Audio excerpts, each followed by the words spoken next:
వేవేల స్తుతులతో ఆరాధించద ప్రభువా, వేవేల స్తుతులతో ఆరాధించద ప్రభువా, దీన మనసుతో నిన్నే కొలుతు నయ్యా, దీన మనసుతో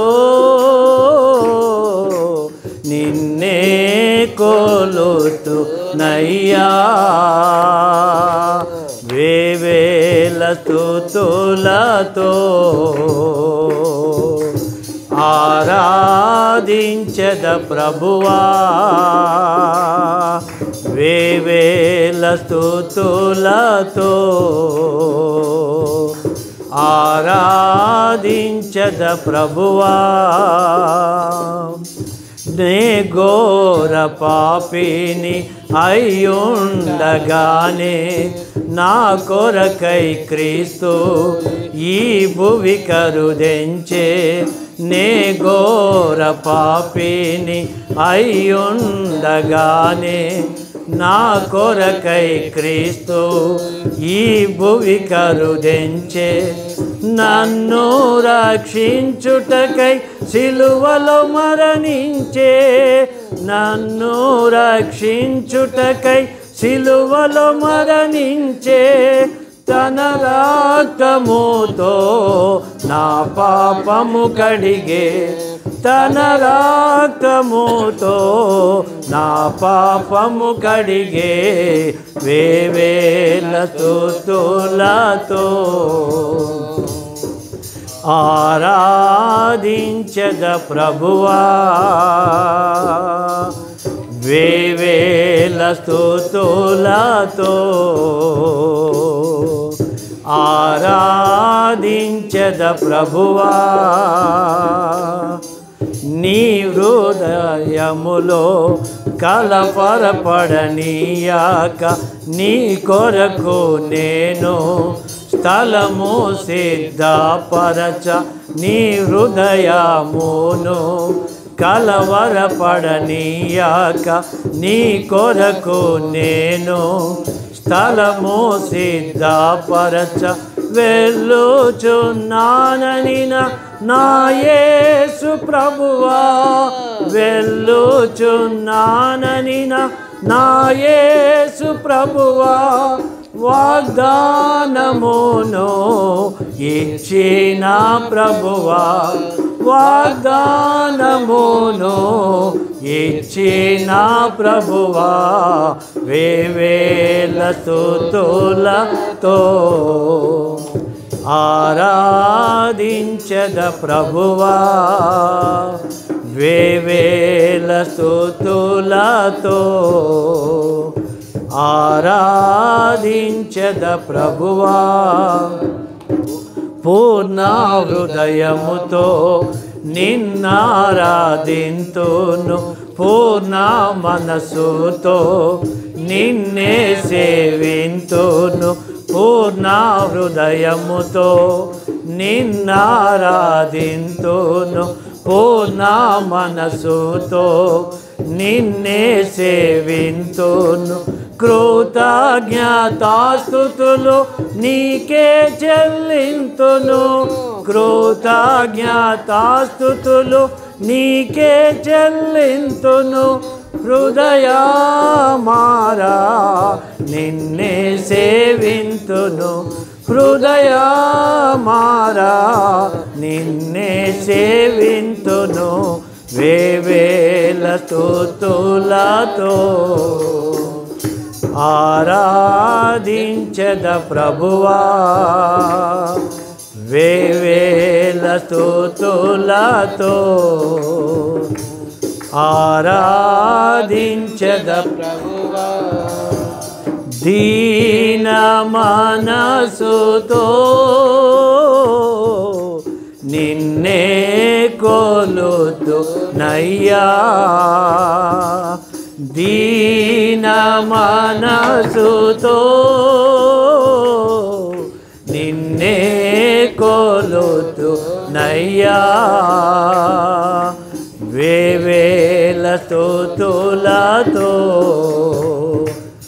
ఆరాధించెద ప్రభువా వేవేల స్తుతులతో ఆరాధించెద ప్రభువా.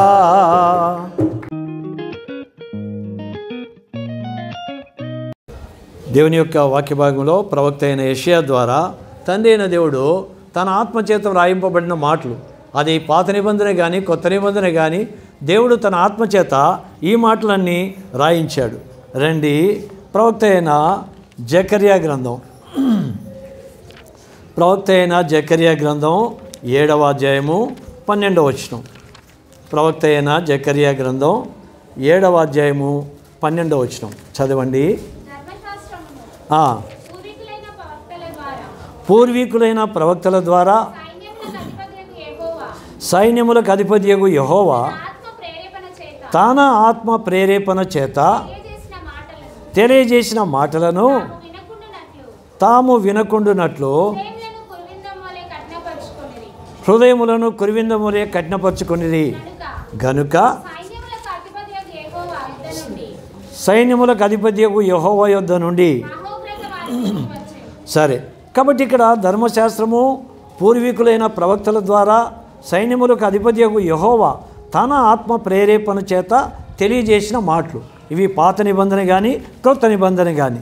రండి, వాక్య సహాయం కొరకై పేతురు రాసిన 2వ పత్రిక 1వ అధ్యాయం 20-21 వచనాలు.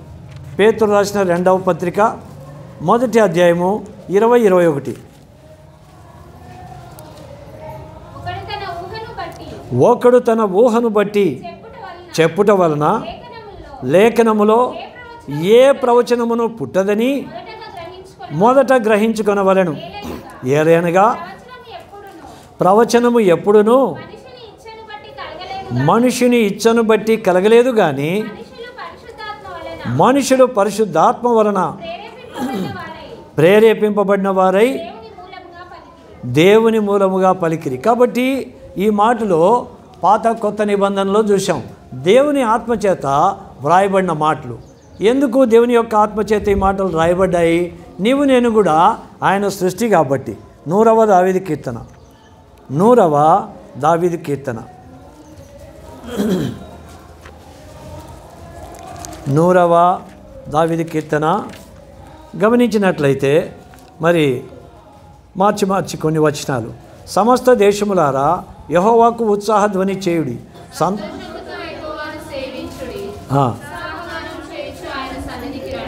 యెహోవాయే దేవుడని తెలుసుకొనుడి. ఆయనే మనలను పుట్టించెను, మనము ఆయన వారము, మనము ఆయన ప్రజలము, ఆయన మేపు గొర్రెలము.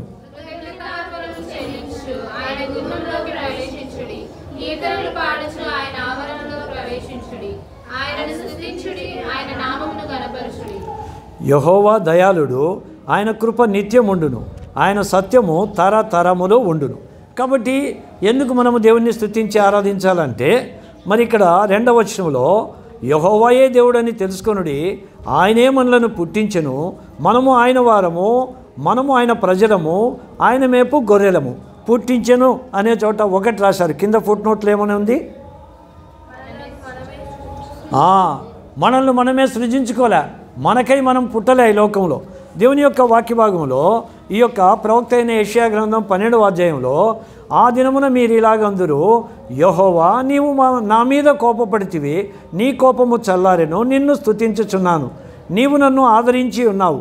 కాబట్టి తండ్రి అయిన దేవుని యొక్క వాక్యము వ్యక్తిగతంగా నీతో నాతో డైరెక్ట్గా మాట్లాడినట్లు ఉంటుంది. ఎవరితో? ఎవరైతే ఇది దేవుని యొక్క వాక్యం అని అంగీకరిస్తారో, విశ్వసిస్తారో వారితో. ఏమంటున్నాడు? యెహోవా నీవు నా మీద కోపపడితివి, నీ కోపము చల్లారెను, నిన్ను స్తుతించుచున్నాను, నీవు నన్ను ఆదరించి ఉన్నావు. కాబట్టి ఎందుకు ఆయనను స్తుతించి ఆరాధించాలో మనం 100వ కీర్తనలో చూసాం. ఆయనే మనలను పుట్టించాడు, ఆయనే మనలను మరి ఈ లోకంలో జన్మింపజేశాడు. ఆ తర్వాత మనము ఆయన ప్రజలము, ఆయన మేపు గొర్రెలము. ఎట్లా సృజించాడు? నేను చాలాసార్లు అనుకునేవాడిని. ఏమనుకునేవంటే ఆదికాండం 2వ అధ్యాయం 7వ వచనంలో యెహోవా నేలమంటితో నరుని నిర్మించి వాని నాసికా రంధ్రాల్లో జీవవాయువును ఊదగా నరుడు జీవాత్మ అయను. కాబట్టి దేవుని హస్తాల్లో ఆదమును మాత్రమే కదా చేసింది, మరి నన్ను చేయలేదు కదా. కాబట్టి అట్లా అనుకునేవాడిని. అయితే ఎవరికి చెప్పేవాని కాదు. మనం కూడా చాలామంది డౌట్లు చాలా ఉంటాయి. పెద్దలను అడిగితే ఎందుకులే కోపం వీళ్ళతో అని చాలామంది మరి నాలాగానే మనసులో ఉంచుకునే వాళ్ళు ఉంటారు. అయితే దేవుని యొక్క సేవకులు వాక్యాలు చెప్పినప్పుడు వాటిని మన హృదయం ముందు భద్రపరచుకోవాలి. కాబట్టి నా ప్రియ సహోదరుడా సహోదరి, కొన్ని వచనాలు మనం చూసుకొని ముందుకెళ్దాం. ప్రవక్త అయిన ఇర్మియా గ్రంథం 1వ అధ్యాయం 4-5 వచనాలు. ప్రవక్త అయిన ఇర్మియా గ్రంథం 1వ అధ్యాయం 4-5 వచనాలు చదవండి.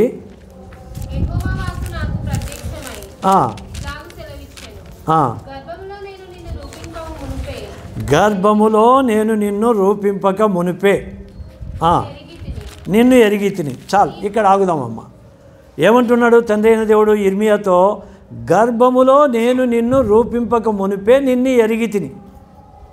గర్భములో నేను ఇంకా పిండంగానే జీవకణంగానే పుట్టలా, నన్ను నువ్వెట్లా తెలుసుకున్నావు? నేనెక్కడున్నా? నీకు నాకు సంబంధం ఏంటి? అవునా కాదా? అంతే కదా. గర్భంలోనికి వచ్చినావంటే ఆ తల్లికి కుమారునిగా ఆమె మరి ఆ యొక్క గర్భంలో స్కానింగ్ తీసుకుంటే తెలుస్తుంది.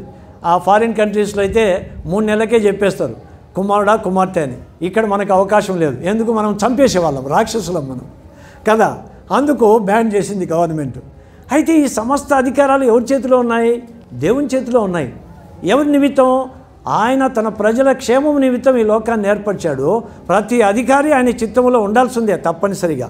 కాబట్టి ఇర్మియాతో అంటున్నాడు, ఇర్మియా, నీ తల్లి గర్భంలో నువ్వు రూపింపబడక మునిపే నేను నిన్ను ఎరిగానయ్యా. నీవు గర్భము నుండి బయలుపడక మునిపే నేను నిన్ను ప్రతిష్ఠించా, జనములకు ప్రవక్తగా నిన్ను నియమించి తిని. ఆ తల్లి గర్భంలో ఇంకా కుమారుడే రాలా. ఆ తల్లికి నీ కుమారుడు ప్రవక్త అవుతాడంటే ఎట్లుంటుంది? నాకు ఇంకా సంతానమే లేదు ప్రభా, ఆయన ప్రవక్త ఎట్లయితాడు? ఇప్పుడు హన్న ఏడుస్తూ ఉంది సంతానం లేక. ముందంతా ఎందుకు ఏడ్చింది? తన అక్క అయిన పెనిన్నా ఎక్కువ మరి సూటిపోటు మాటలతో బాధ పెట్టింది.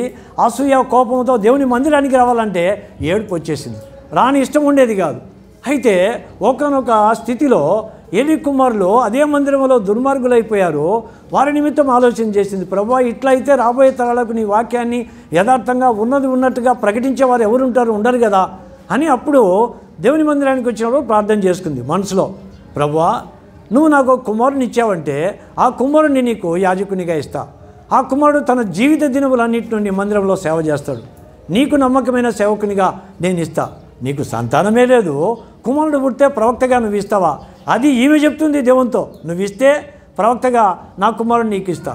అయితే ఏలీ అనుకున్నాడు, ఈమె మత్తురాలు ఏందని, నీ మత్తుని నీ యొద్ద నుండి తీసేసే అన్నాడు. ఎందుకు? మనసులో చేసుకుంటుంది.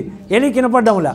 అప్పుడంది, నా ఏలినవాడా, నేను మత్తురాలను కాను, నా యొక్క మనోదుఖాన్ని బట్టి నా మనవిని దేవునికి తెలియజేసుకుంటున్నా అంటే వెంటనే ఏలీ అనొచ్చు, ఏం మనవి చేసుకున్నావమ్మా అండ్లా. అమ్మా అవునా, నేను మత్తురాలు అనుకున్నా, ఏమనుకోవద్దు, నువ్వు ఏదైతే దేవుని యొద్ద మనవి చేసుకున్నావో ఆ మనవిని దేవుడు నీకు అనుగ్రహించునుగాక అన్నాడు. దైవ సేవకుని నోటి మాట ద్వారా నాట నుండి దుఃఖముఖిగా ఉండుట మానేను.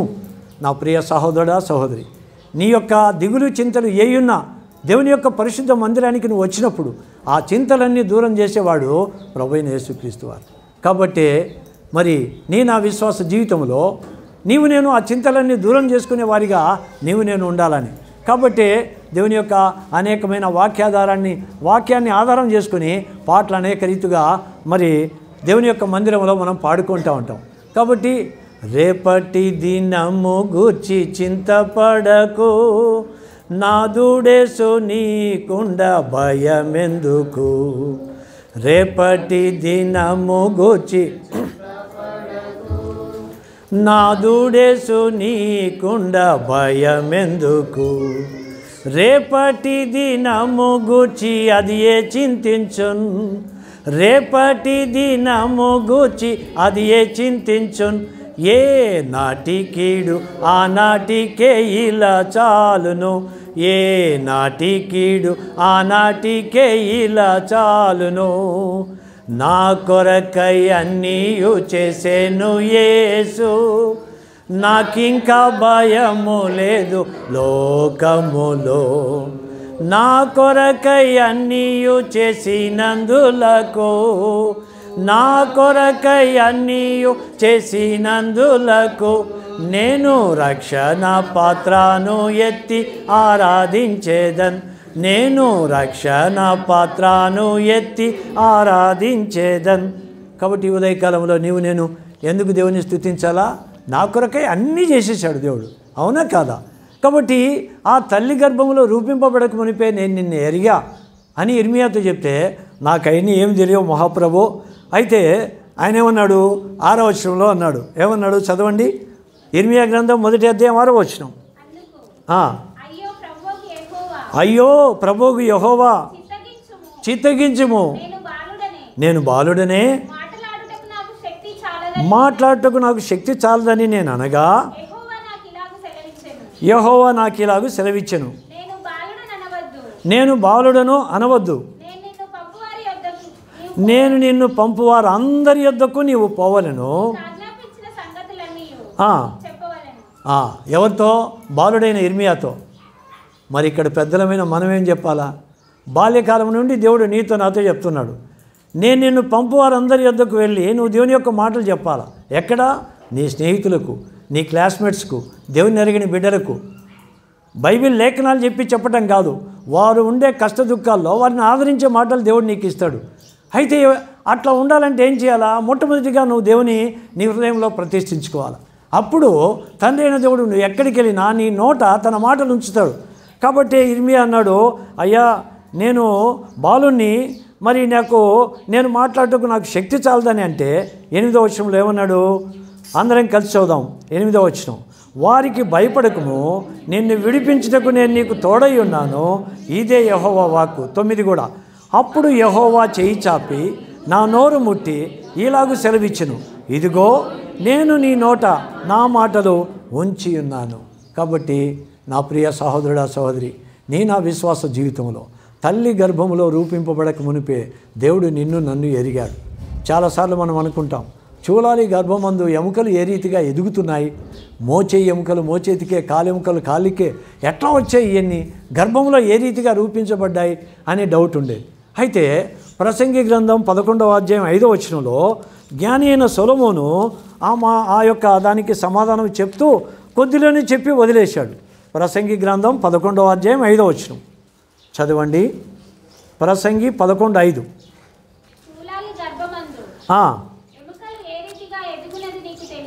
చూలాలి గర్భమందు ఎముకలు ఏ రీతిగా ఎదుగునది నీకు తెలియదు.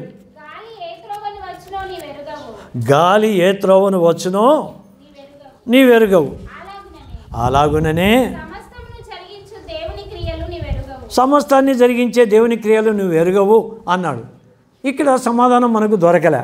అయితే ఆ సొలొమోనుకు తండ్రి అయిన దావీదు ఈ సత్యాన్ని బయలుపరిచాడు. 139వ దావీదు కీర్తన, 139వ దావీదు కీర్తన, ఇక్కడ 13వ వచనం. 139:13. నా అంతరంద్రియములను నీవే కలగజేసితివి, నా తల్లి గర్భమందు నన్ను నిర్మించిన వాడవు నీవే. దావీదు దేవుని యొక్క ఆత్మచేత ప్రవక్తగా ఈ మాటలు చెప్పాడు. ఈయనేమన్నాడు? నా అంతరింద్రియములు, ఆ యొక్క పిండం యొక్క అంతర్భాగాలన్నీ నీవే నిర్మించావు, నా తల్లి గర్భమందు నన్ను నిర్మించిన వాడవు నీవే. అయితే గర్భానికి ముందు ఎక్కడ? 14వ వచనం. మరి 14వ వచనం.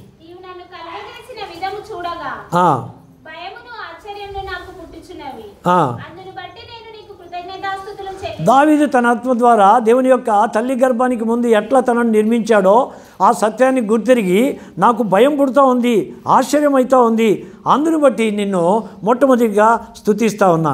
ఎట్లా ఆ సంగతులు నీకు ఎందుకంత భయమైనాయి? 15వ వచనం. తల్లి గర్భం కాదు, రహస్యమందు పుట్టాం. ఎక్కడ? చదవమ్మా. భూమి యొక్క అగాధ స్థలములలో విచిత్రముగా నిర్మింపబడిన నాడు నాకు కలిగిన ఎముకలను తల్లి గర్భములో కాదంట ఎముకలు ఎదిగింది. ఎక్కడంట? భూమి యొక్క అగాధ స్థలములో నుండి ఆ యొక్క మట్టి, అక్కడ ఆ యొక్క కలిగిన ఎముకలు, నాకు కలిగిన ఎముకలు నీకు మరుగై ఉండలేదు. నా అంతరింద్రియములను నీవే కలగజేస్తేవి. జ్ఞాపకం ఉంచుకోవాలి నా ప్రియ సహోదరుడా సహోదరి. నా విశ్వాస జీవితంలో దేవుని యొక్క లేఖనాలు నీకు నాకు తెలియజేస్తూ ఉన్నాయి. కాబట్టి ఒకే ఆత్మచేత రాయబడిన మాటలు ఇవన్నీ. దావీదు ఇక్కడ భూమి యొక్క అగాధ స్థలములలో విచిత్రముగా నిర్మింపబడిన నాడు, ఇది ఇట్లే ఉంచుకొని యోబు గ్రంథం 10వ అధ్యాయం 8వ వచనం. ప్రవక్త అయిన యోబు గ్రంథం 10వ అధ్యాయం 8వ వచనం.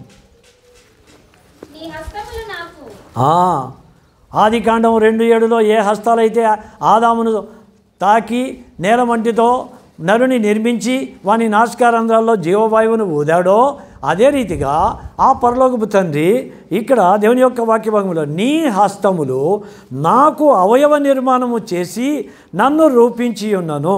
తర్వాత 9వ వచనం. జిగట మన్నుగానున్న నన్ను నీవు నిర్మించితివి, ఆ సంగతి జ్ఞాపకం చేసుకో. ఎట్లా నిర్మించాడు? 10వ వచనం. ఒకడు పాలు పోసినట్లు నీవు నన్ను పోస్తివి కదా, జున్నుగడ్డ ఒకడు పేరబెట్టునట్లు. నేలమంటిని తీసుకొని ఆ పాలు పోసి ఆ తర్వాత జున్నుగడ్డను ఒకడు పేరబెట్టినట్లు జీవకణాన్ని తయారు చేశాడు దేవుడు.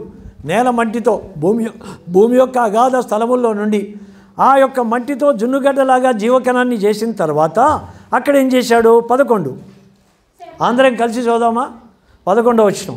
చర్మముతోనూ మాంసముతోనూ నీవు నన్ను కప్పితివి, ఎముకలతోనూ నరములతోనూ నన్ను సంధించితివి. 12. జీవమును అనుగ్రహించి నా ఎడల కృప చూపితివి, నీ సంరక్షణ చేత నా ఆత్మను కాపాడితివి. ఇవన్నీ ఎప్పుడు జరిగాయి? తల్లి గర్భములోనా, గర్భానికి ముందా? వాక్యమే, నేను చెప్పేది కాదు, నువ్వు చెప్పేది కాదు, ఈ లేఖనాలు చెప్పేది. అవునా కాదా? నమ్ముతున్నారా? కాబట్టి ఇవి ఒకే ఆత్మచేత రాయబడిన మాటలు. సరే, ఇప్పుడు రండి 139వ దావీదు కీర్తన 16వ వచనం.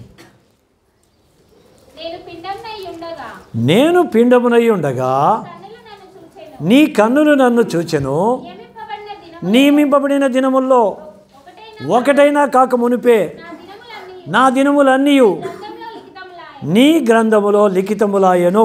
1 ఫుట్ నోట్ కింద ఏమని ఉంది? ఒకటైనా కాక మునిపే నా అవయవములు దినదినము నిరూపింపబడుచుండగా అవి అన్నీ నీ గ్రంథములో. ఎవరు ప్రతిరోజు పోయి స్కానింగ్ చేసుకొని తల్లి ఈరోజు చేతులు ఏర్పడ్డాయి, ఆ యొక్క జీవకణం పెద్దదైంది, ఎన్ని చూస్తారు చెప్పండి? ఎన్ని ఏళ్ళ తర్వాత స్కానింగు ఎక్స్రేలు ఎన్ని వచ్చాయి? భూమి తండ్రి అయిన దేవుడు ఈ సృష్టిని అనాది కాలంలోనే చేశాడు. ఆయన ఎల్లప్పుడూ సత్యమైన దేవుడు. అందుకే ప్రభువైన యేసుక్రీస్తు వారు ఏమన్నారు? నేనే మార్గం, నేనే సత్యం, నేనే జీవం. నీలో నాలో ఉండే జీవము ఆయనది. ఆయన లేకుండా నీవు నేను జీవాన్ని పొందుకోలేం. కాబట్టి ఇర్మియాతో చెప్పిన మాట, దేవుడు చెప్పిన మాట సత్యమైందే కాదా? డౌటా? చెప్పటం లేవరు. ఇప్పుడు మనం చదివిన వాక్యాలు సత్యమా అబద్ధమా? సత్యం, ఖచ్చితంగా 100కి 100 సత్యమే. హైదరాబాద్లో సొలొమోను మహాజ్ఞాని అయిన తర్వాత ఫస్ట్ కేసు ఏమొచ్చింది? సొలొమోన్ దగ్గరికి 2 వేశ్యలు వచ్చారు. వచ్చి అయ్యా కరువు ఉండే సమయంలో మరి ఏమి దొరకలా, అప్పుడు నా కుమారుణ్ణి ఈరోజు వండుకొని తినేద్దాం, రేపు నీ కుమారుని అంటే సరే అని ఒప్పుకొని నా కుమారుని ఇచ్చేశా. 2వ దినాన ఈ యొక్క కుమారుని కొరకంటే ఈమె తన కుమారుని దాచిపెట్టేసింది. నాకు క్షమించండి, ఇది హిజ్కియా కాలంలో జరిగింది, అది వద్దులేండి మనకు. సొలొమోను కాలంలో ఆ తల్లి నిద్రపోయి బిడ్డ మీద పడింది, బిడ్డ చచ్చింది. చచ్చిన బిడ్డను పక్కనుండే ఇంకొక వేష దగ్గర పెట్టి బతికిన కుమారుడిని తన ఒడిలో పెట్టుకుంది. బతికిన కుమారుడు నా కుమారుడు, చచ్చినవాడు నీవాడని. అయ్యో కాదు, నా కుమారుడు వాడు. ఇద్దరి ఆ యొక్క కేసు సొలొమోనుకు ఫస్ట్ కేసుగా వచ్చింది. వస్తే అప్పుడు అన్నాడు సొలొమోను, ఇట్లా కాదు, అట్లయితే మరి ఏం చేయాలంటే ఒక కత్తి తీసుకొని రండి. కత్తి తెచ్చిన తర్వాత బ్రతికిన ఆ బిడ్డను సగానికి నరికి చెరి సగం ఇచ్చేయండి, ఈ కేసు అటుకి అయిపోతుందంటే తల్లి కాని తల్లి అంది, అట్లా చేయి రాజా అంది. ఎందుకు? నాకు లేకపోతే వీళ్ళకు కూడా లేకుండా ఉండాలి. అయితే బతికిన బిడ్డ తల్లి మాత్రం రాజా రాజా ఎట్టి పరిస్థితుల్లో అట్లాంటి పని చేయొద్దు, నాకు లేకపోయినా పర్వాలే, వాడు సజీవుడిగా ఉండేదే నాకు కావాలా, ఆ బిడ్డను ఆ తల్లికి ఇచ్చేసాను అన్న వెంటనే లేదు లేదు మహారాజా, అది నాకు దానికి కాకుండా ఉన్నట్లు ఆ బిడ్డను చెరిసగం చేయని ఆ తర్వాత వేసాను. అప్పుడు అన్నాడు, ఆ బిడ్డను ఎవరైతే తల్లి నరకొద్దని చెప్పిందో ఆమె నిజమైన తల్లి, ఆమెకు ఆ బిడ్డను ఇచ్చేసి దీన్ని చెరసాల్లో వేయండి అన్నాడు. అప్పుడు ప్రజలకు ఆశ్చర్యం అయిపోయింది. నా ప్రియ సహోదరుడా, అదే సందర్భం హైదరాబాద్లో జీవకణ రహస్యాన్ని, జన్ను రహస్యాన్ని తెలుసుకొని సైన్స్ డెవలప్ అయిన తర్వాత హైదరాబాద్ హాస్పిటల్లో 2 తల్లులు ఉన్నారు.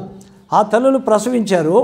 బిడ్డ ప్రసవించిన తర్వాత కోమాలోకి వెళ్ళిపోయింది, అంటే అన్కాన్షియస్, ఆ స్పృహ లేకుండా ఉంది ఒక తల్లి. ఆమెకు కుమారుడు పుట్టాడు. పక్కన బెడ్లో ఆమెకు ఆడపిల్ల పుట్టింది. ఆయాతో మెయింటైన్ చేసుకొని ఆడపిల్లని అక్కడికి కుమారుడిని ఇక్కడికి ట్రాన్స్ఫర్ చేసుకుంది. ఆమె స్పృహ లేదు. ఆ తర్వాత ఆయాలు చేసేసారు. అందరూ వచ్చారు. భర్త వాళ్ళు వస్తే ఆయాలు చెప్పారు, అయ్యా మీకు ఏదో పాప పుట్టింది, చక్కగా ఉంది, అట్లా ఇట్లా అని మాట్లాడి ఆమె స్పృహ వచ్చిన తర్వాత వీళ్ళు అదే అనుకున్నారు. స్పృహ వచ్చిన తర్వాత ఆ తల్లి చెప్పింది, దేవుడు ఆమె జ్ఞానం ఇచ్చాడు. ఆమె స్పృహ కోల్పోయే ముందు తన బిడ్డ మగపిల్లవాడని ఖచ్చితంగా చూసింది. కానే కాదు, నాకు పుట్టింది మగపిల్లవాడు, ఆడపిల్ల కాదు అంటే, అరే నువ్వు స్పృహ లేకుండా ఉన్నావు మాట, ఏమ్మా మేమేమనుకున్నావు, ఆయాల మేమనుకున్నావు, నువ్వు హాస్పిటల్ మీద మేము నేరం మోపుతావా, పెద్ద ఇష్యూ అయిపోయింది. ఆ తర్వాత ఎవరికి చేయరు జెన్యూ టెస్ట్, అది సైన్స్ తర్వాత చట్టానికి విరుద్ధమని. అప్పుడు ఈ కోట్లట్ నుండి విడిపించేదానికి ఆ బిడ్డకు జెన్యూ టెస్ట్ చేశారు, మగబిడ్డకు ఆడపిల్లకు. జెన్యూ టెస్ట్ చేస్తే ఖచ్చితంగా ఆ బిడ్డ యొక్క తల్లి తండ్రి ఖచ్చితంగా టెస్ట్ రిపోర్ట్లో వస్తుందంట. దేవుడు ఎంత గొప్పవాడు చెప్పండి. ఇది 6 దినాల సృష్టిలోనే చేసి ముగించాడు దేవుడు. నమ్ముతావా నువ్వు? అప్పుడు ఖచ్చితంగా ఆ బిడ్డ తల్లి తండ్రి వారని చెప్పి మగబిడ్డను అక్కడిచ్చేసి ఆడపిల్లన తల్లి తండ్రి వీళ్ళని ఈ బిడ్డది కూడా ఖచ్చితంగా తెలిసిపోయింది. అట్లా కాబట్టి నా ప్రియ సహోదరుడా సహోదరి, సృష్టి ఆదిలో ఆయన 6 దినాల సృష్టిని సంపూర్తి చేసి 7వ దినాన విశ్రమించాడు. దేని కొరకు విశ్రమించాడు? ఆదికాండం 2వ అధ్యాయం. ఆదికాండం 2వ అధ్యాయం దేవుని యొక్క వాక్య భాగంలో ఆదికాండం 2వ అధ్యాయము దయచేసి మరి 2-3 వచనాలు చదవండి. ఆదికాండం 2వ అధ్యాయం 2-3 వచనాలు. దేవుడు తాను చేసిన తన పని 7వ దినముగా సంపూర్తి చేసి తాను చేసిన తన పని అంతటి నుండి 7వ దినమున విశ్రమించాడు. 6 దినాల్లో పని అంతా సంపూర్తి చేశాడు, 7వ దినాన విశ్రమించాడు. దేని కొరకు 7వ దినం? 3వ వచనం. కాబట్టి దేవుడు ఆ 7వ దినమును ఆశీర్వదించి పరిశుద్ధపరచెను. ఏలైనగా దానిలో దేవుడు తాను చేసినట్టు సృజించినట్టు తన పని అంతటి నుండి విశ్రమించను. కాబట్టి 6 దినాల్లోనే సృష్టి అంతా అయిపోయింది. ఎప్పుడు ఏం జరగాల ఆ డైరెక్టర్కి తెలుసు, సినిమాలో ఏ పాత్ర ఏం క్యారెక్టర్ చేస్తుందని. మిగతా వాళ్ళకి ఎవరికి తెలియదు. ఆ సినిమా చేసి ముగించాడు, ఆయనకు మాత్రమే తెలుసు, మనకేం తెలియదు. కాబట్టి ఆయన దావీదు ఏమంటాడు, నా అంతరేంద్రియములు నీవే కలగజేశావు అన్నాడే కానీ విశదీకరణ ఇయ్యలే. అయితే భూమి యొక్క నేను రహస్యమందు పుట్టిన నాడు అది కూడా బయలుపరిచాడు. యోబు గ్రంథంలో సత్యాన్ని బయలుపరిచాడు. కాబట్టి ఆ జీవకణాన్ని చేశాడు.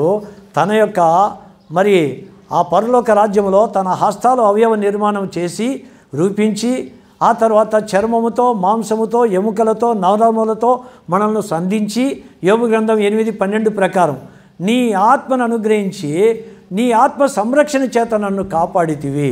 కాబట్టి నీ జీవిత దినములన్నీ కూడా ఆయన కాపాడే దేవుడు. ఆ రహస్యాన్ని ఎరిగిన దావీదు నన్ను కలగజేసిన విధము చూడగా నాకు భయము ఆశ్చర్యమవుతుంది, కాబట్టి నేను నిన్ను స్తుతిస్తా ఉన్నా. ఆ దేవుడిని నీవు నేను ఎందుకు స్తుతించాలో గుర్తెరిగిన వారమైతే ఆయన్ను స్తుతించకుండా మౌనంగా ఉండలేం. కాబట్టి ఇర్మియాతో చెప్పిన మాట ఎంత సత్యమో ఈ యొక్క యోబు, దావీదు, ప్రసంగి అయిన సొలొమోను వీళ్ళందరి ద్వారా బయలుపరిచాడు.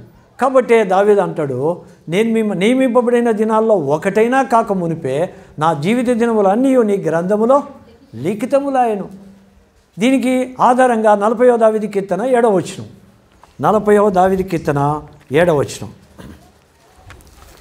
40వ దావీదు కీర్తన 7వ వచనం చదవండి. అప్పుడు ఎక్కడంటండి? పుస్తకపు చుట్టలో నన్ను గూర్చిన చోట ఎవరి పేరు పెట్టుకుంటే నా పేరు విజయ్ కుమార్. విజయ్ కుమార్ను గూర్చి వ్రాయబడిన ప్రకారం విజయ్ కుమార్ వచ్చి ఉన్నాడు. మీ పేరు పెట్టుకుంటే మీది. కాబట్టి పుస్తకపు చుట్టలో వ్రాయబడిన ప్రకారం నేను వచ్చి ఉన్నాను. దావీదు ఈ యొక్క కీర్తన రాసింది. తర్వాత దేనికి? 8వ వచనం చదవండి. నా దేవా నీ చిత్తము నెరవేర్చుట నాకు సంతోషము, నీ ధర్మశాస్త్రము నా ఆంతర్యములో ఉన్నది. ఆంతర్యములో ధర్మశాస్త్రం ఉంచుకొని మౌనంగా ఉండటానికి కాదు. దేనికి? 9వ వచనం అందరం కలిసి. నా పెదవులు మూసుకొనక మహాసమాజములో నీతి సువార్తను నేను ప్రకటించి ఉన్నానని నేను అంటిని. యెహోవా అది నీకు తెలిసే ఉన్నది. నీ నీతిని నా హృదయములో ఉంచుకొని నేను ఊరుకుండలేదు. నీ సత్యమును నీ రక్షణను నేను వెల్లడి చేసి ఉన్నాను. నీ కృపను నీ సత్యమును మహాసమాజమునకు తెలుపక నేను వాటిని మరుగు చేయలేదు. కాబట్టి ప్రభువైన యేసుక్రీస్తు వారి ద్వారానే కృప సత్యము కలిగాయి. ధర్మశాస్త్రం మోషే ద్వారా అనుగ్రహించబడింది. కృపయు సత్యము ప్రభువైన యేసుక్రీస్తు వారి ద్వారా కలిగింది. పరిశుద్ధుడైన యోహాను రాసిన సువార్త 1వ అధ్యాయం 17వ వచనం. పరిశుద్ధుడైన యోహాను రాసిన సువార్త 1వ అధ్యాయం 17వ వచనం. యోహాను సువార్త 1వ అధ్యాయం 17వ వచనం. ధర్మశాస్త్రం మోషే ద్వారా అనుగ్రహింపబడెను, కృపయు సత్యమును యేసుక్రీస్తు ద్వారా కలిగెను. కాబట్టి నా ప్రియ సహోదరుడా సహోదరి, ఆదికాండం 1వ అధ్యాయం 1వ వచనంలో దేవుడు భూమి ఆకాశములను సృజించెను. మొట్టమొదటిగా దేవుని జ్ఞాపకం పెట్టుకుందాం. 2వ వచనంలో భూమి నిరాకారంగా శూన్యంగా ఉంది, దేవుని ఆత్మ జలములపైన అల్లాడుచుండెను. 2వ వచనంలో దేవుని ఆత్మను గుర్తుపెట్టుకుందాం. 3వ వచనంలో దేవుడు వెలుగు కమ్మని పలుకగా వెలుగు కలిగెను. దేవుని యొక్క నోటి మాటను జ్ఞాపకం పెట్టుకుందాం.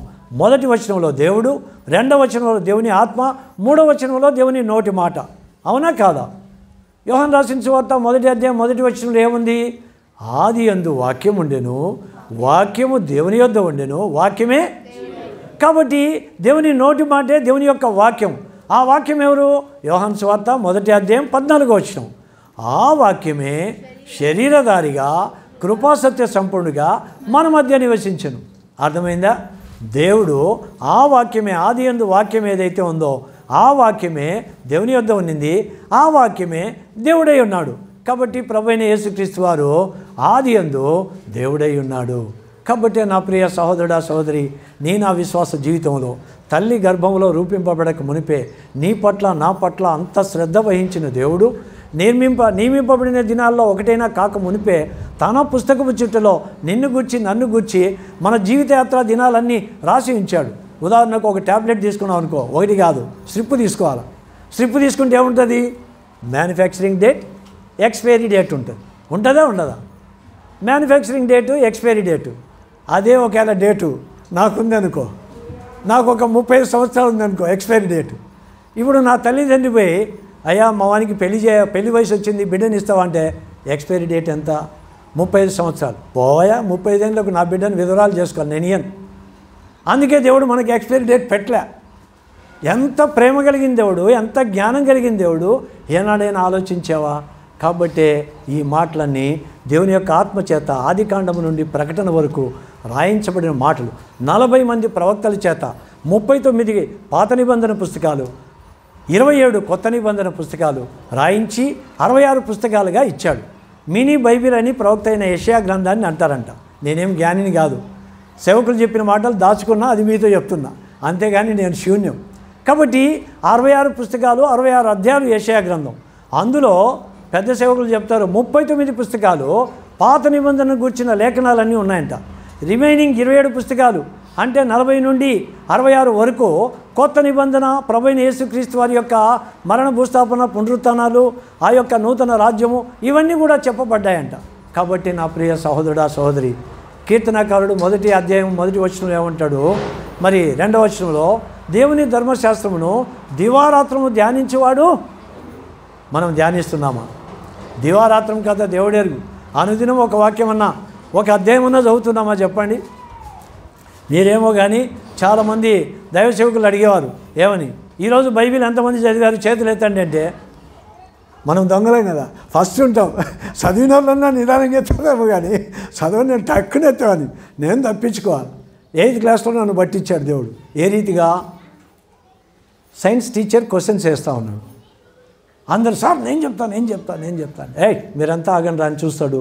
ఎవరైతే భయపడుతుంటాడో ఆయనకు మనసులో నువ్వు చెప్పురా అంటాడు. వాడు దొరికిపోతాడు దొంగ. అట్లా ఒకసారి క్వశ్చన్ వేస్తే నాకు రాదు క్వశ్చన్. అప్పుడు అందరూ సార్ నేను చెప్తాను. మనం ఆ గుంపులో ఎత్తేస్తుంది, నన్ను వదిలేస్తారులే అని, సార్ నేను చెప్తాను, మీరంతా వద్దురా అని అట్లా తిరిగి విజయ్ కుమార్ చెప్పురా అన్నాడు అని ఆయన పేపర్స్ కరెక్షన్ చేసుకుంటాను టేబుల్ మీద కూర్చొని. నా ఫ్రెండ్స్ అంతా తలకాయలు దించుకొని నవ్వుతున్నారు. చచ్చర్రాయుడు ఈరోజు వనకడ బీపీ వచ్చినట్టు ఒళ్ళంతా చెమటలు. ఆయన రాసుకుని ఏరా ఇంకా చెప్పరా అని చూస్తే కోపం వచ్చేస్తుంది. వేదవా, నాకే అబద్ధం చెప్తావురా, పట్టిస్తారా, ఏమనుకున్నావురా టీచర్ అంటే, మాకు జ్ఞానాన్ని దేవుడు ఇచ్చినాడు రారా వేదవారా అని స్కేల్ తీసుకొని కొట్టుడు. ఆయన కొట్టి వెళ్ళిపోయిన తర్వాత నా ఫ్రెండ్స్ అంతా ఇది ఇండియా మ్యాప్ రా, ఖచ్చితంగా చైనాకి ఇట్లే ఉంటాయిరా, వాళ్ళని కొట్టేదానికి నేను వెంటబడతా ఉన్నా. వాళ్ళతో కాదు నా యుద్ధం, దేవునితో యుద్ధం. మేము వీధిలో చేపలు వేసేవాళ్ళం. చినిపోయిన చేపలు వేసి అక్కడ గంట కొట్టి మందిరాన్ని ప్రారంభించేవాళ్ళం. మాకు మందిరాన్ని ప్రారంభించే నానమ్మలు ఎవరు? ఒక ఆమెకు చదువు వస్తుంది, ఇంకొక ఆమెకు చదువు రాదు. ఇద్దరి పేరు గిరసమ్మలే, వాళ్ళు నానమ్మలు. వాళ్ళు మరి మేము బైబిల్ చదవాలా, పాటలు పాడాలా, ప్రార్థన వాళ్ళు చేసి ముగించేవాళ్ళు. అట్లా ఇప్పుడు నేను ఇంటికి వస్తూ దేవునితో పోట్లాడుతున్నా. అంతమంది వాళ్ళందరి చేతులు ఎత్తే వాళ్ళని పట్టియకుండా నన్ను ఎందుకు పట్టించావు? నీ మందిరానికి వచ్చి నేను చేపలు వేస్తే ఒట్టు, కంజరు కొడితే ఒట్టు, పాట పాడితే ఒట్టు, నేను రాను నీ మందిరానికి. ఎన్నిసార్లు మనం దేవుని మీద కోపగించుకుంటాం చెప్పండి? నేను అడిగింది నువ్వు వేయలేదు కాబట్టి నీ మందిరం నాకు వద్దు. తల్లితో కొట్లాడతాం, తండ్రితో కొట్లాడతాం, అందరితో కొట్లాడతాం, అవునా కాదా? కానీ నీ సృష్టికి దేవుడు ఎంత కష్టపడ్డాడో ఒక్కసారి ఆలోచన చేసుకుంటే ఆ ప్రభువును స్తుతించకుండా ఆరాధించకుండా ఉండలేవు. నువ్వు దీనునిగా మారిపోతావు. పాట పాడడం కాదు. ఏం పాట? దీన మనసుతో నిన్నే కొలుతు నయ్యా, వేవేల స్తుతులతో ఆరాధించద ప్రభువా. కాబట్టి ఎన్ని కారణాలు ఉన్నాయి ఆయన్ని స్తుతించి ఆరాధించటానికి. ఆయన చేసిన ఈ యొక్క తల్లి గర్భంలో చిన్న జీవకణంగా అక్కడ లబ్ధబ్ ఆయన ఆత్మను నోటి ఊపిరి ఆదాంకి ఇచ్చినట్టే నీకు నాకు ఇచ్చి మన గుండె శబ్దాన్ని అక్కడ నోట్ అయిన తర్వాత మన జీవితయాత్ర దినాలన్నీ రాసి ఆ తర్వాత ఏ తల్లి కుటుంబంలో ఆ తల్లికి ఆశీర్వాద కారణంగా కుమారునిగా కుమార్తెగా నిన్ను నన్ను జన్మింపజేశాడు. ఆశ్చర్యకరుడు, ఆలోచనకర్త, బలవంతుడైన దేవుడు, నిత్యుడగు తండ్రి, సమాధానకర్తయగు అధిపతి ఆ ప్రభువును ఈ ఉదయకాలంలో నువ్వు స్తుతించాలి. అయితే ఎప్పుడు ఎరిగాం ఈ సత్యాలన్నీ? మందిరానికి వస్తున్నాం, పోతున్నాం, పాటల కోసం, చేపల కోసం, దానికోసం ఇదే సరిపోయింది. ఆ వాక్యాలు ఎవరు విన్నారో, వాక్యాల్లోని సత్యం ఎవరు తెలుసుకున్నారు? ఆమోసు ప్రవక్త గ్రంథం అంటే జాబ్లోకి వచ్చిన తర్వాత కూడా ఆ పుస్తకం దొరక్క యాక్షన్ చేసేవాడిని దొంగలాగా. ఇట్లా పెట్టుకొని పక్కోళ్ళ మళ్ళీ నన్ను ఏమన్నా దొంగని పట్టుకుంటారేమో అని యాక్షన్ చేసేవాడిని.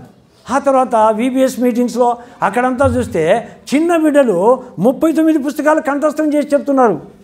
అరే, ఈ పిల్లలకి ఇంత జ్ఞానం ఉంది, నాకు పుస్తకాలు ఇప్పటికి తెలియడం లేదే. కొన్ని పుస్తకాలు పెద్ద ప్రవక్తలు కొన్నే తెలుసు. ఏమన్నా కానీ ఇంటికి పోయిన తర్వాత ఖచ్చితంగా చదవాలి. ఇంటికి పోయేదే ఖచ్చితంగా చదివేదిలే. ఇది తీర్మానాలు మనవి అట్లే ఉంటాయి. కాబట్టి నా ప్రియ సహోదరుడా సహోదరి, ఆ రక్షణను నీవు నేను పొందుకోవాలంటే ఆ సత్యాన్ని నీవు నేను గుర్తెరగాలి. మన అంశం ఏంటి? ఏ వాక్యం మంది? యెషయా గ్రంథం 12వ అధ్యాయం.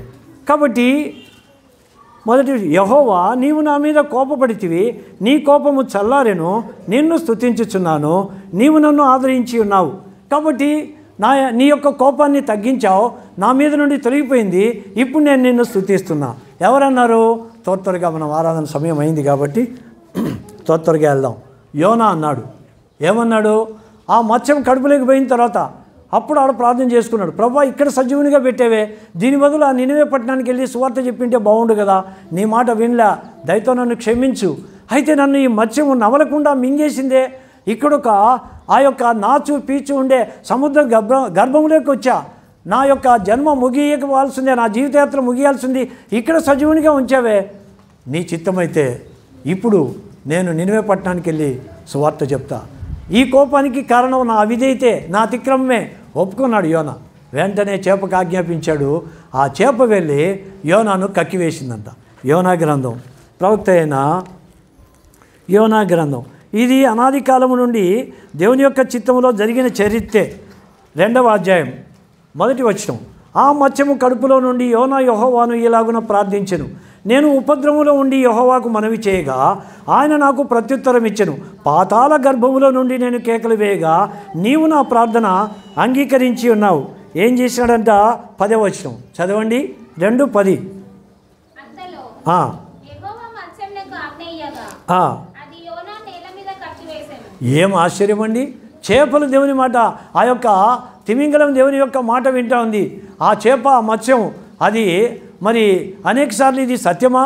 దైవజనుడైన భక్సింగ్ గారి దగ్గరికి వచ్చి వేరే వాళ్ళు, అయ్యా ఆ తిమింగలం కడుపులో యోనా ఉన్నాడంటే మేము నమ్మలేకుండాం, తిరిగి బ్రతికాడంటే నమ్మలేకుండాం, దాని గురించి మాకు వివరిస్తావా అన్నారంట.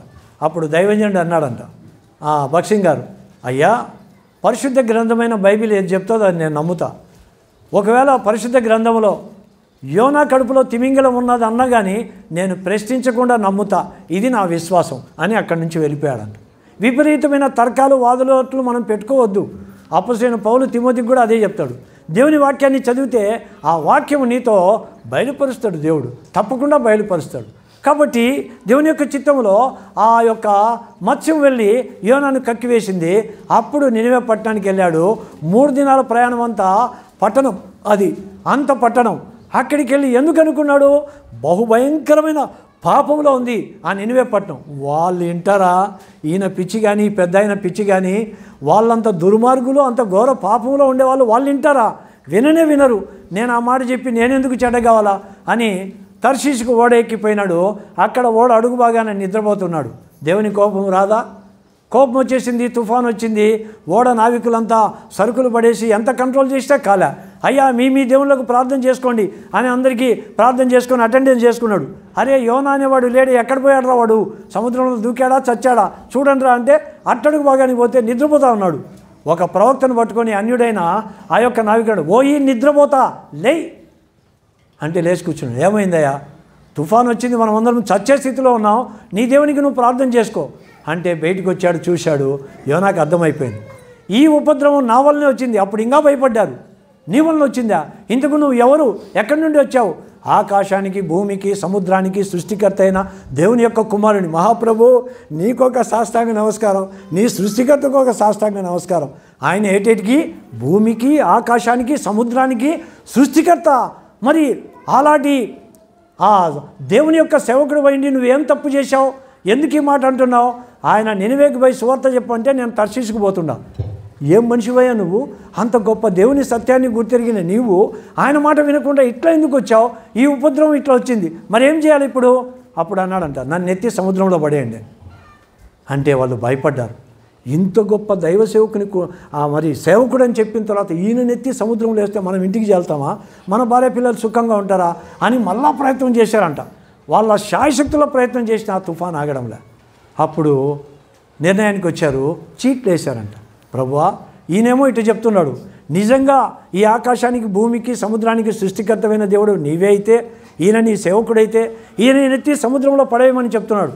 ఈయన హత్య మా మీదికి రాకుండా నువ్వే ఆ యొక్క వ్యక్తిని బయలుపరచు, ఎవరి వల్ల ఇది వచ్చిందో అని చెప్పి ప్రార్థన చేస్తే యోనా మీద చీటీ పడింది. అప్పుడు ఇంకా భయపడ్డారు. నిజంగా ఆయన చెప్పిన మాట సత్యమేనే ఈయన ఆకాశానికి అని. అప్పుడు దేవుని ప్రార్థన చేసి ఈ హత్యా నేరం మా మీదికి రానియొద్దు ప్రభు అని యోనాని ఎత్తి సముద్రంలో పడేశారు. పడేసిన వెంటనే తుఫాన్ ఆగిపోయింది. ఇప్పుడేం చేశారు? ఓళ్ళలో ఉండే వాళ్ళంతా దబాన పడ్డారు.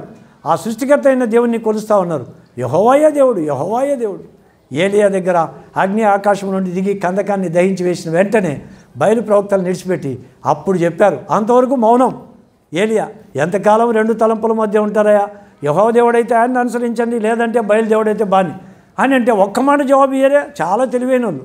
అప్పుడేనా? ఇప్పుడు కూడానా? సేవకులు ఎవరైనా ప్రశ్నిస్తే అస్సలు చెప్పం, సరిగ్గా ఉంటాం. నేను 8th క్లాస్లో ఉన్నట్టు కదా.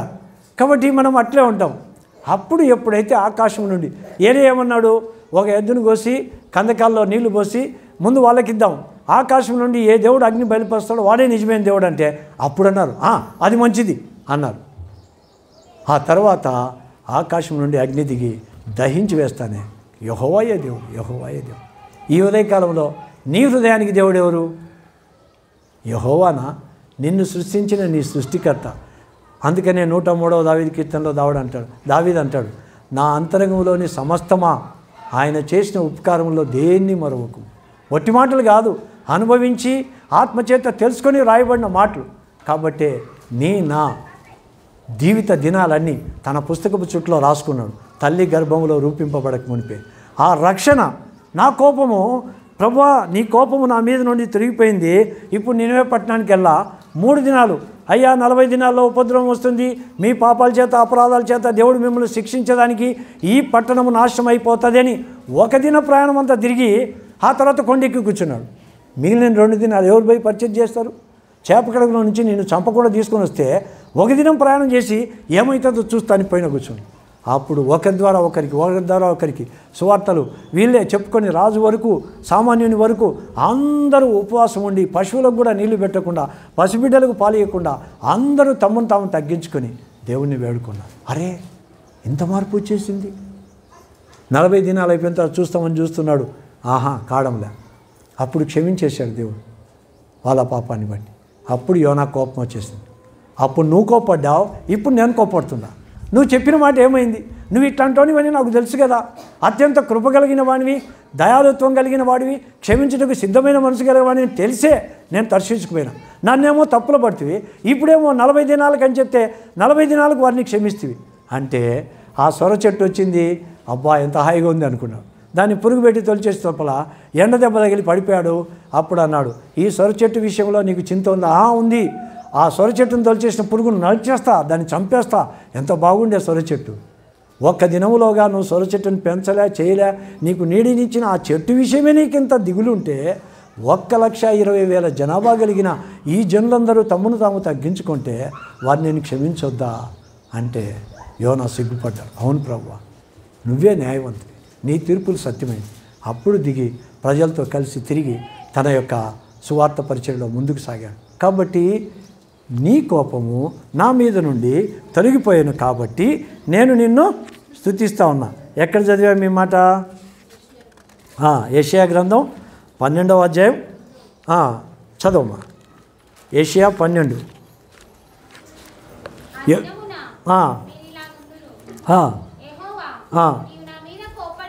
నీవు నా మీద కోప్పడితివి, నీ కోపము చల్లారను, నిన్ను స్తుతించుచున్నాను. కాబట్టి ఆయన స్తుతిస్తే నీకు నాకు ఆదరణ వస్తుంది. ఆ యొక్క 7వ దినాన్ని, విశ్రాంతి దినాన్ని దేని కొరకు ఉంచాడు? నిన్ను నన్ను పరిశుద్ధపరిచేదానికి, ఆ తర్వాత నిన్ను నన్ను ఆశీర్వదించేదానికి. ఆదికాండం 2:2-3లో చదివాం కదా. కాబట్టి విశ్రాంతి దినం ఉండేది దానికి, పరిశుద్ధపరిచేదానికి. ఇప్పుడు యోనాను అపనమ్మిక నుండి నమ్మికలోనికి తెచ్చాడు, ఆ తర్వాత కోపము నుండి శాంతములోనికి తెచ్చాడు.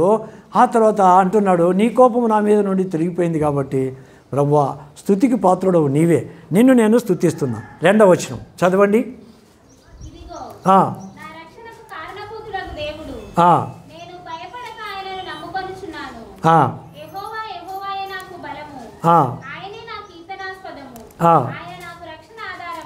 కాబట్టి ఆయన నాకు రక్షణ ఆధారమాయను. కాబట్టి మీరందరూ కూడా రండి. ఏమంటున్నాడు? కావున మీరు ఆనందపడి 3వ వచనం, రక్షణాధారములైన బావుల్లో నుండి నీళ్లు చేదుకొందురు. ఆ దినమున మీరు ఇలాగందరూ, యెహోవాను స్తుతించుడి, ఆయన నామమును ప్రకటించుడి, జనములలో ఆయన క్రియలను ప్రచురము చేయుడి, ఆయన నామము ఘనమైనదని జ్ఞాపకమునకు తెచ్చుకొనుడి. ఒక చిన్న పల్లవి వాడుకుంటాం, ముగించుకుంటాం ఆరాధన. దేవుని యొక్క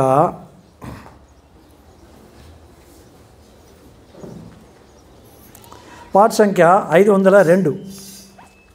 502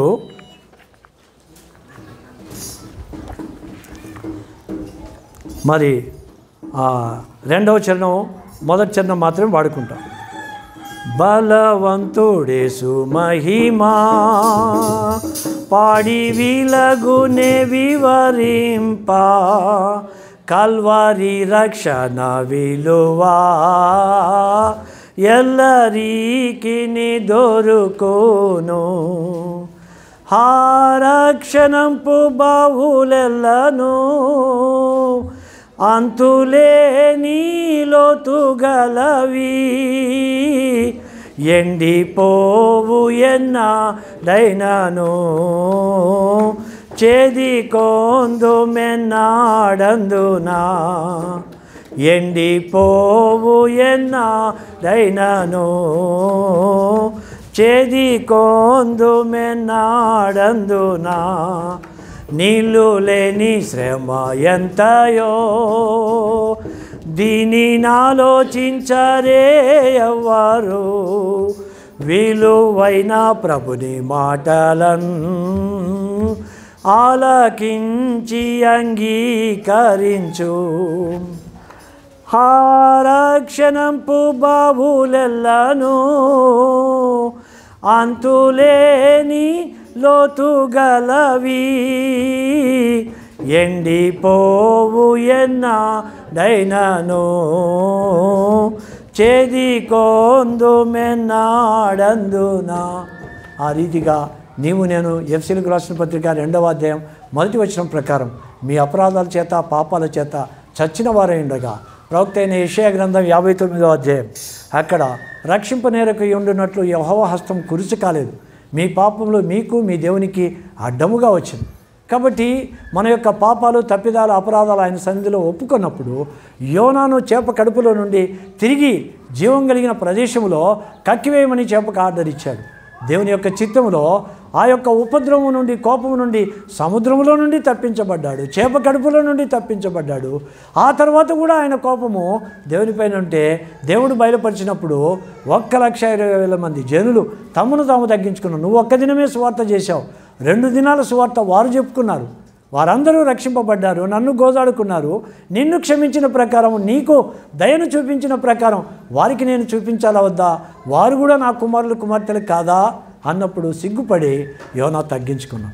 ఈ ఉదయకాలంలో నీవు ఎక్కడి నుండి వచ్చావు, ఎవరి శ్వాస నీలో నాలో ఉన్నది, ఎవరు నిన్ను నన్ను ఇంతవరకు ఈ కాపాడింది ఎవరు?